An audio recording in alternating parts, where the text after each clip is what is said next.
what were some of the ideas that were in your head about what you wanted to do whenever you were, uh, of course, competing in athletics? But did you always think that wrestling was just that one thing that you wanted to do? Well, the wrestling dream was always going to be a tall order for me. At least I thought when I was a kid. When I was a child, I thought that, I'll never be a wrestler because I never pictured myself, for one, even being in America. So let's start there. So before athletics, I had dreams of being a great artist. And as I was growing up and actually like prioritizing my passions, and, there's always that phase when you grow up and you're like, okay, do I really love this path that they've selected for me? Because everyone told me I was going to be an artist. Like, Isaac, be an artist. You are good at it. Because you're good at something doesn't necessarily mean you want to do that thing.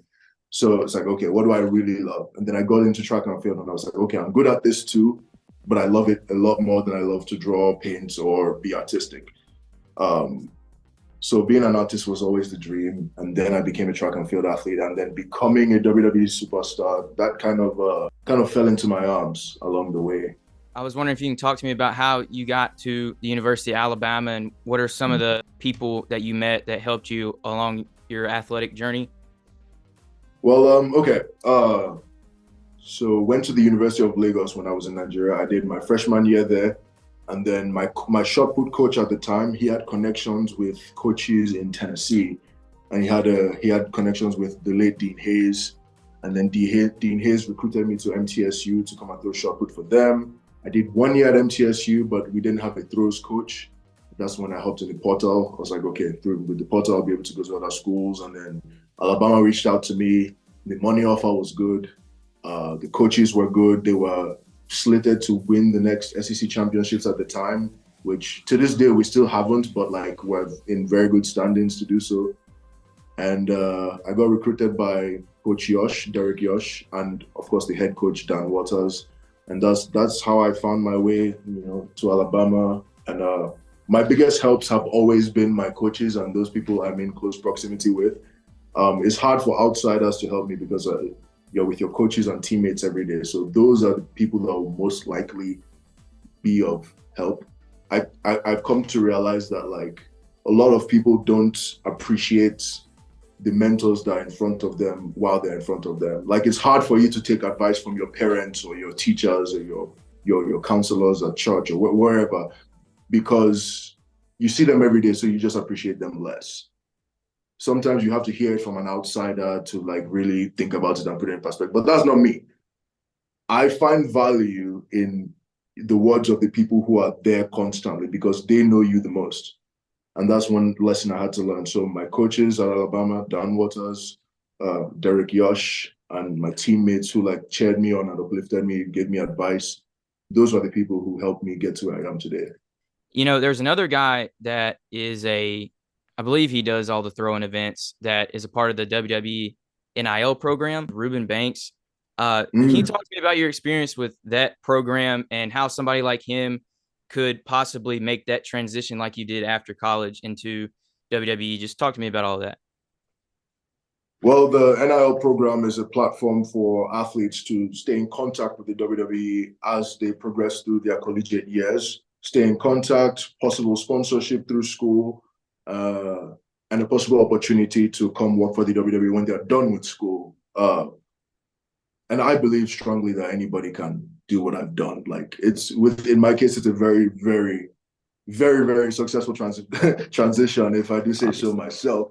And I, I think that people have been scared a little bit these past couple months because we have had people who transitioned from throwing to wrestling and they didn't quite make it. They got released or whatever, and people start to feel like, oh yeah, why me? Why would I? If they didn't do it, why would I be able to do it? It's like why not you?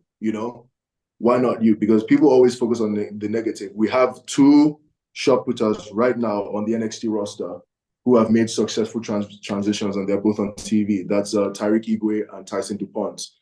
Real names being Rickson and Chi. So like they were able to do it. I was able to do it. So anyone can do it. Anybody that participate in these campus rush events that have been happening, what's your advice to them? If they're nervous going into these type of events, if they don't know too much, or if they weren't maybe like a wrestling fan like you were whenever you were younger, but they're kind of interested, what would you say to those people?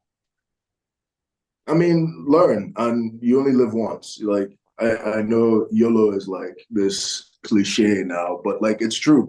Like this is an opportunity for you to, better your lives and do something worthwhile and be part of something big. Like I feel like I'm part of something big being in NXT.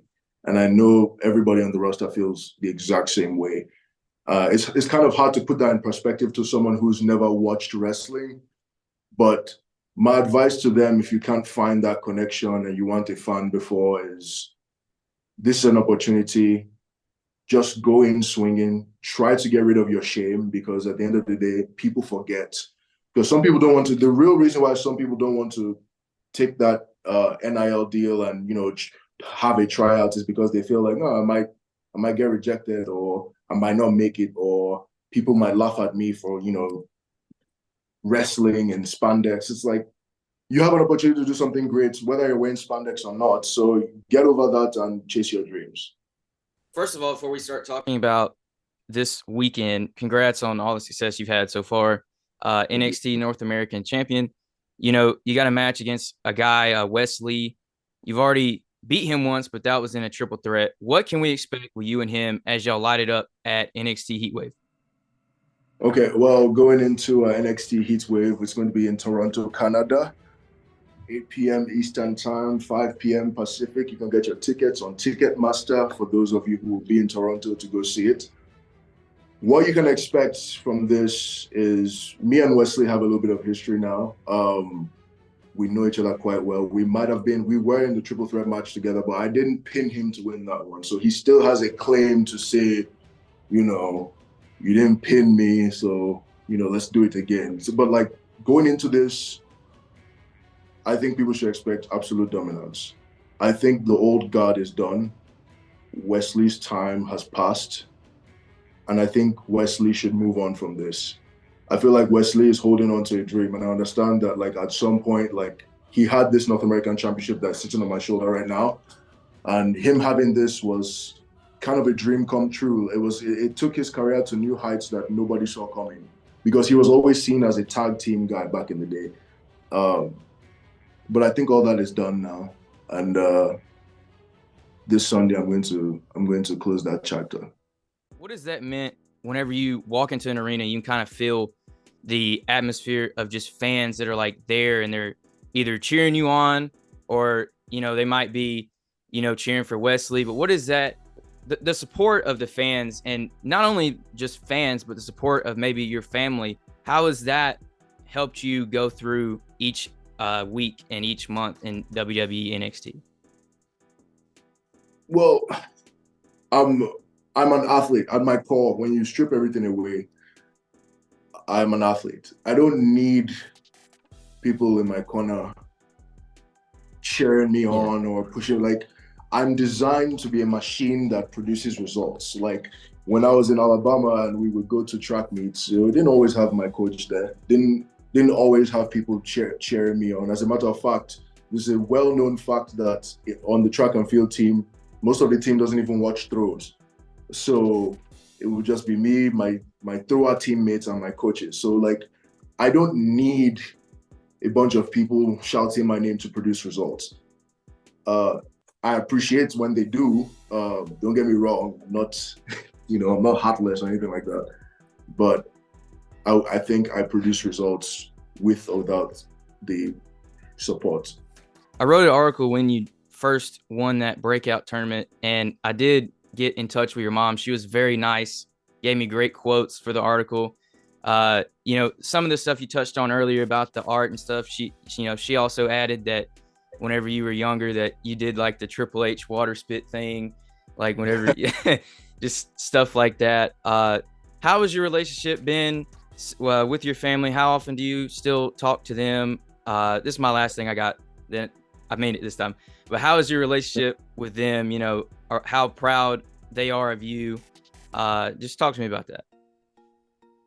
Well, they're proud. I'm glad I've done them proud, because I came here to carve out my own path, and there's always this like skepticism of like, when you send your child or you leave your child to go do their own thing, like how successful will they be? Or if they fall, like I can't be there to help them.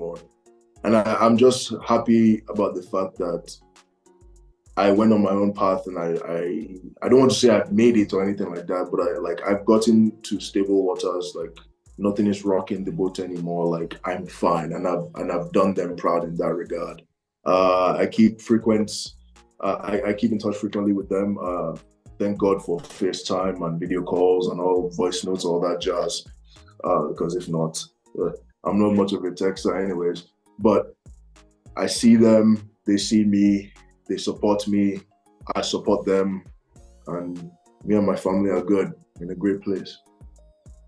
All right. Well, I appreciate your time here today. It means a lot. Thank you so much. Hey, thank you, Matthew.